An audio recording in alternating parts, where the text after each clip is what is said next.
Hey guys, welcome back to We Watch Movie. I am Mike, and the Saw franchise reviews keep on it coming. We got Saw 3, 2006. The same team, for the most part, from Saw 2 is here again. And I call this Dirty Saw.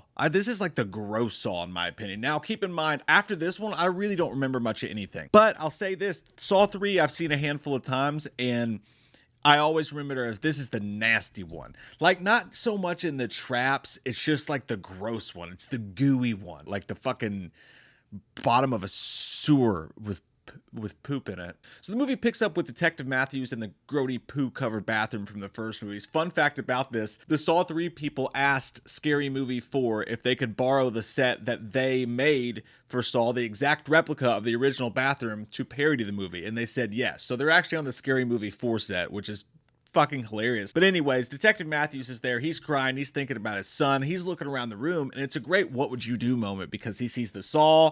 They can't fucking do it. No, I'm good with that. That saw's rusty. I'm definitely going to get hepatitis.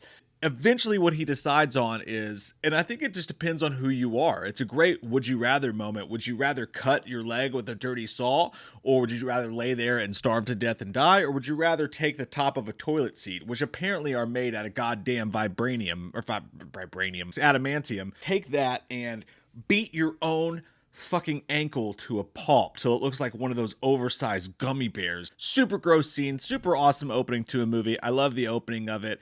Boom, Saw 3 drops, and you know we're in for a shit show from Texas. We move on to one of our first Saw traps, and I'll say that at first when I was watching this, I was getting real pissed, because one of my qualms with Jigsaw in the series so far is that it's all this like, oh, I don't actually murder anybody, and I'm not that bad of a guy, and it's like, no, if you actually take a look at it, you're a real big piece of shit, buddy. So when this movie starts, I get mad, because I'm like, these traps aren't even fucking winnable. I yell in my living room alone.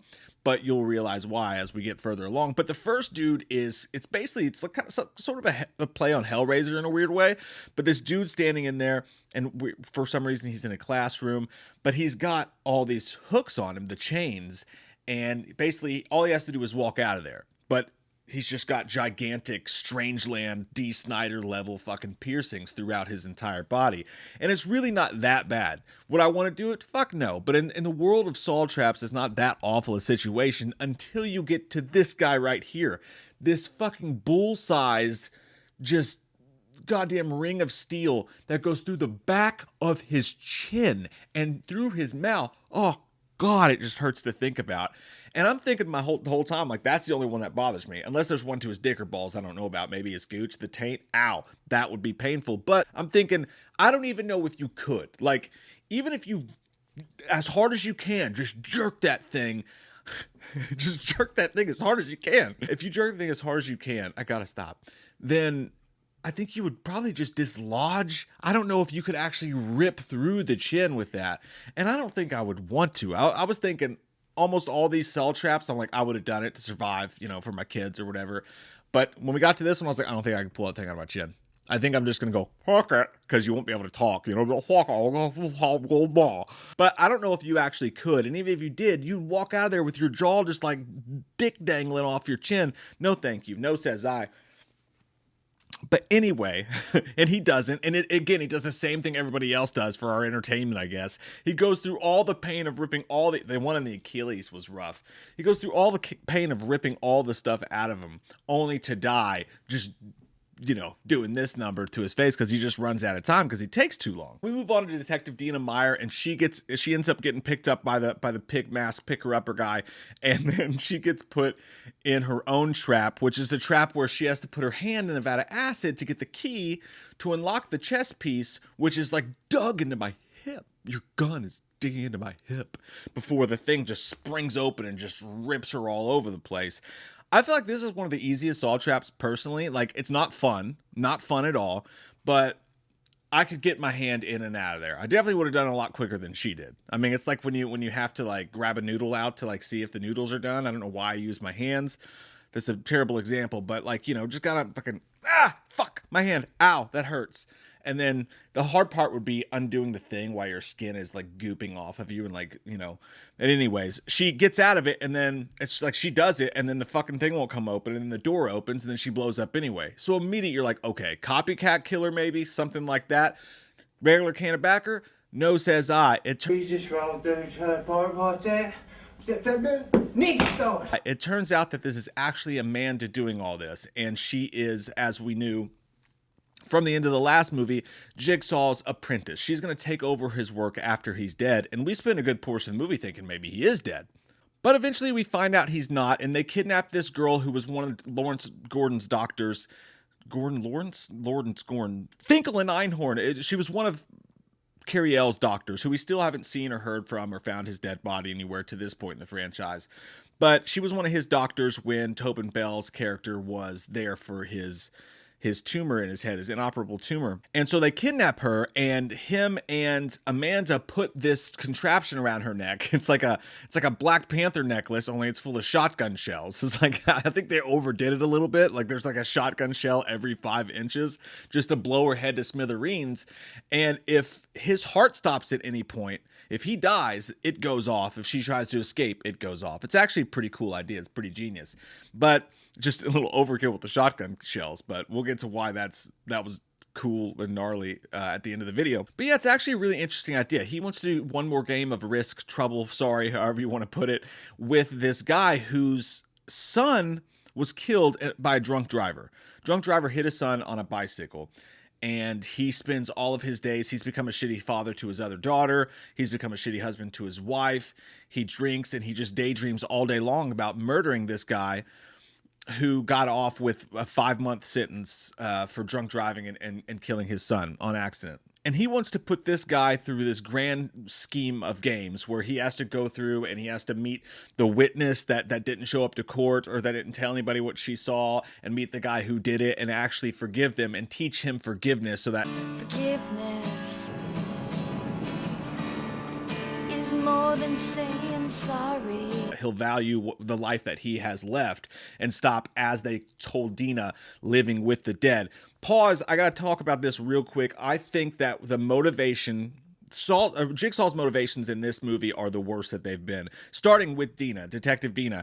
And I know that this was partly Amanda, but he was in on it as well, so I imagine that he at least did the writing while she did the work. Her whole thing when Jigsaw's tape comes on is like, for years you've been a detective living with the dead. You should stop because your life sucks. His whole motivation to put her in the Saw trap was some really weak Saw shit. Now, maybe that was Amanda's, but I like to think of it as they decided to do that together, and she's the one that decided to kill her. But that's just how I take it. And I also think his motivation throughout a lot of this is pretty fucking weak sauce. Like when they bring in the doctor who's gonna be his doctor, right? And she's trying to explain to him, she's like, no, it's inoperable, this and that. She's using just technical terms. And he's kind of being a bitch about it, in my opinion, because he's like, why don't you talk to me like a human being, all you doctors? And he's kind of like the redneck in the hospital, you know what I mean? That's like, don't talk to me with that medical jargon, just tell me how it is. And it's like, sir, you have an ingrown toenail, calm the fuck down. And I get exactly the point. Like the point is that what he went through, and they treated him like a non-person. They treated him like a statistic when he walked in, and how awful that must be to be treated that way in a cold clinical manner when you're being told you're gonna die. I just don't think that the script laid it out very well. The way he gets mad when she's talking in her situation about it just seems kind of dumb. And he's like, don't you talk to me like that. And it's like, dude, you're a piece of shit. Come on. You've got this dude running around over here. You're killing all these people over here. You got shotgun shells around her head. Like, we get your situation and it sucks, but you're just being a bitch now. And like, I felt like he came off that way in this movie more than he has in the other movies. Like, sometimes you have to use medical terminology to explain what the fuck is wrong with you, Jim. I don't have a Max or Jack's magic beanstalk that's gonna fix this. And then jumping back into it, the whole thing with the guy with the drunk driver thing, like, he wasn't that bad. Like, granted, he was being a real shitty dad and he needed therapy and he needed a lot of fucking help for dealing with what he was dealing with. But I mean, the guy's little kid died. Of course he's gonna daydream about vengeance for the guy that got drunk and hit his son on a bicycle. And you putting him through all this just seems kind of fucked up in my eyes. I don't think that the dude deserves this by any fucking stretch of the imagination. And what, are you gonna help his little girl by making sure that he's definitely probably not gonna get out another one of your undefeatable fucking traps? I get that he had a chance to, but like, we all know what's probably going to happen. So, hey, congratulations. You really helped him be a better dad by fucking killing him. Oh, and then, by the way, ends up kidnapping little girl and throwing her in her box. Who are you fucking helping here, Jigsaw? Like, what's your game plan here? And I know he's the villain and he's supposed to be, but even he's got to be like, I'm just a fucking asshole at this point. So I feel like we really jumped the shark on a couple of these storylines in Saw 3, at least motivationally wise for him.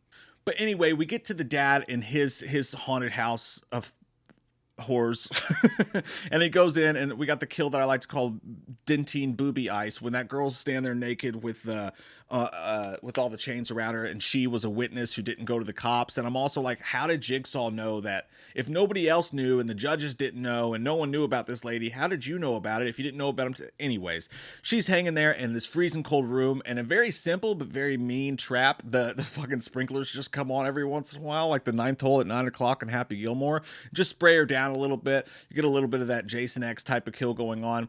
And then he's reaching for the key, and I'm like, dude, there's like 3,000 things you could use around here to like help you grab the key. And he also puts his face up against the bar. It's like, take your shirt off, put it there. Instead, he rips his face open. Just a lot of non-thinking situations going on. He just lets her turn into fucking Sub-Zero from Mortal Kombat, and she dies.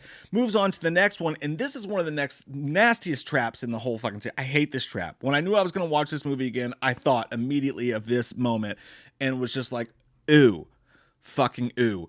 He's got the judge who let the guy off easy laying down in the bottom of this pool or whatever, this empty pool, and these disgusting fucking full-sized pigs are rolling out, and they've got maggots coming out of their face. And these were actually, by the way, they used real maggots and shit for this. They go in the juicy juice squeezer, and then they shoot out the pig guts and blood on this dude, and it fills up, and he's going to drown in maggot rotten pig guts. It's the grossest thing I can ever imagine. You watch it. You just watch pig after pig after pig get dropped in this thing, and it just sploot this gray brown juice all into this dude's mouth. And it's fucking disgusting, man. But ultimately, he decides to help him. They move on to the next trap, and this is maybe the meanest. And by the way, if you're looking for some fun Saw trivia, Jigsaw says that this is his favorite trap of all time. Here, the Mangler, Dick Dangler, whatever he called it. They've got the guy who accidentally killed his son, and he's mean about that shit too. Like he fashions his little jigsaw puppet falling down next to its bicycle just like his dead son was. It's like, what is the point of this shit, you fucking dick? And I get that this is partly Amanda, so I got to keep that in my mind too. But you know, Jigsaw had something to do in the planning and setting up of these, so it's not all Amanda in my opinion. I just feel like he would step in a little bit and be like, all right, well, we need to choose a whole different fucking person. But yeah, they go in there, and this one's gnarly. The dude's every limb, including his head, is tied to this machine, which just twists him. And it's very simple, but it just twists him basically into a human Twizzler. And his bones are like sharding and breaking, and oh God, it's fucking nasty. It is so goddamn, it's probably it's gotta be the most painful trap, right? Like, I think the scariest one that fucks with your mind the most is the needle trap. But as far as pain, this has got to be the most painful trap, at least at this point in the series. So it's high up on the list. Just the human goddamn Twizzler. Holy shit balls.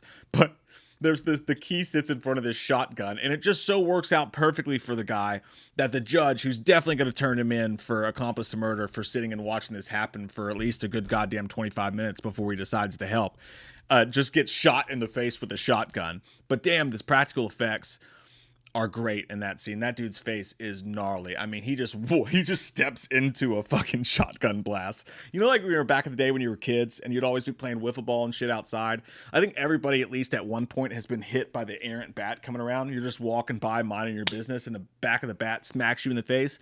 No, just me. Anyways, he just walked right into that one. It was one of those shouldn't have been standing there moments for sure.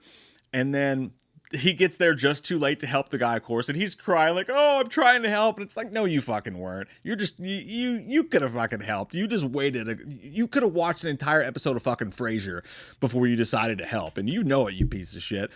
But the dude's head gets turned all the way around, and it's one of the coolest kills in the franchise. Owie. That's all I'll say. Shit. shit fuck salads. There's some other gnarly gross scenes in this too. Like Jigsaw has to have this brain surgery, so they force this girl literally at gunpoint, necklace gunpoint, to do this surgery on him, and she has to use a drill, and they show the whole goddamn thing. Saw 3 was like, all right, Hostel's come out at this point, we gotta up the ante, let's get gross, let's get fucking gross in here. And I feel like that's why they did it, and they really give us the backstory on Jigsaw and Amanda, and I don't like it very much. I get very bored with it. Like, her whole "I'm jealous of him" thing is annoying to me, and she gets jealous of the other girl, and I know Jigsaw's playing a game, and it ties into the whole trap and the whole twist and everything, but it also does make me like Jigsaw less, because he wants to pretend that he's not all that bad of a dude, you know, and he's trying to help people, but he's basically a cult leader in this movie. I mean, when they show him like, "I need every fiber of your being," and she's like, "Okay."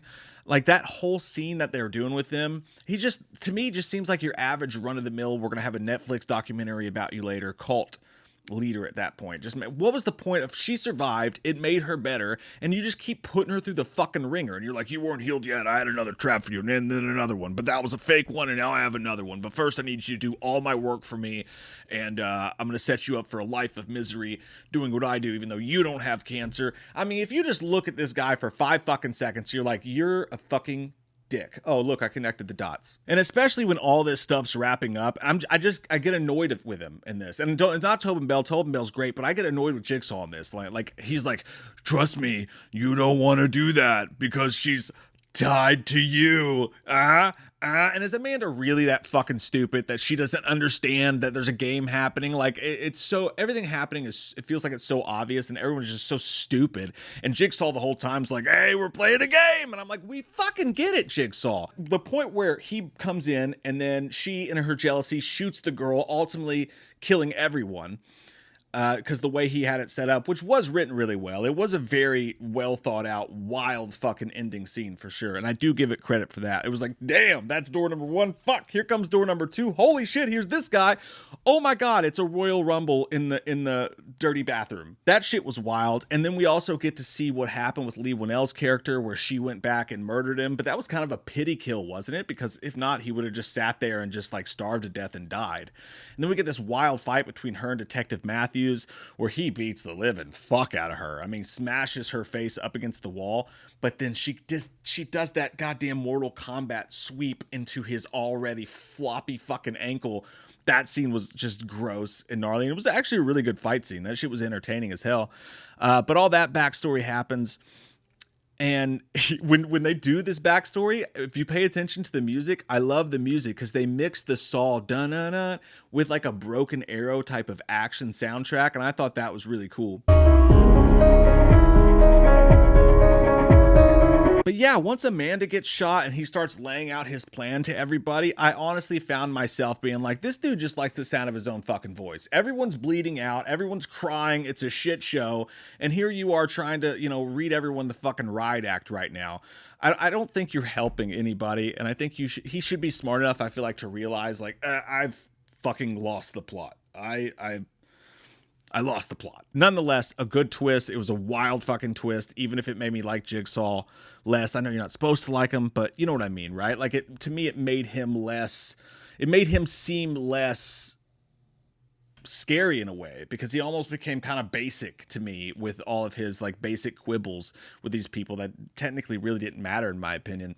But it was really cool how they set that up, and the guy's like, "Yeah, I forgive you," and then he grabs the electric saw, and Jigsaw's just laughing, and he cuts his throat. Then his wife's head blows up, and then there's another tape, and he finds out that he has his daughter, and she's in a box somewhere, and it really does leave off on a step of like, what the fuck happens now? Everyone's fucking dead. It's the opening scene of Mission Impossible. Ethan, they're all dead. Everyone's dead. Oh, 400, Ethan.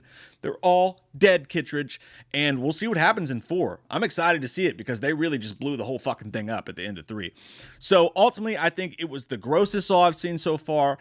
I think that Jigsaw got a little less interesting and kind of trivial to me in this one. The Amanda storyline was kind of getting on my nerves. And it's just, there was a lot of messiness in it, but still, yeah, it brought together a really great twist with some really smart writing. And when people start coming out in trapdoors at the end of this movie, I was actually impressed with it. It's got some gnarly, disgusting, gross traps, and I totally understand why they went that level considering the time and movies that they were in. And Saw 3, I've been pretty generous with my rating, so I'm going to stick to that. I give this one a 6.5 out of 10. So far, they're getting worse as they go, and from what I hear, that's going to continue.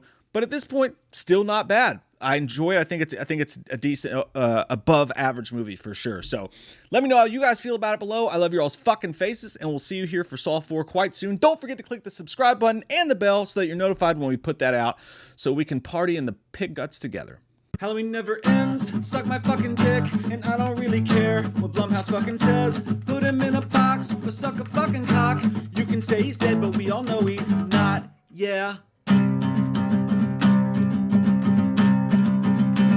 So let's go trick-or-treating, let's go fucking drinking, let's all go rent Pumpkinhead on VHS.